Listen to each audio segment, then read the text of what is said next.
বসে। আহা, আমার তো ভাবতেই কেমন জানি গা থমথম করছে। দূর বোকা, মরা মানুষ আবার নড়াচড়া করে নাকি? হ্যাঁ বোকা, আমার কথা শোনোই, এটা মরা লাশ, এটা দেখে ভয় পাওয়ার কিছুই নেই।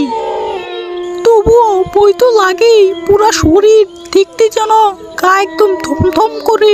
আমার তো খুব চিন্তা হচ্ছে, কারণ গ্রামের ঠাকুর সে নিজে এলো না, আমাদেরকে পাঠালো। শুধু চিন্তা করতেছি কোনো বিপদ যেন আমাদের না হয়। আরে তোমরা ভয় পেও না, হরিবল হরিবল করে চলো, কিচ্ছু হবে না আমাদের। কি এত জোরে বাতাস, মনে হয় জ্বর উঠছে, বৃষ্টি নামবে মনে হয়, তাড়াতাড়ি করো।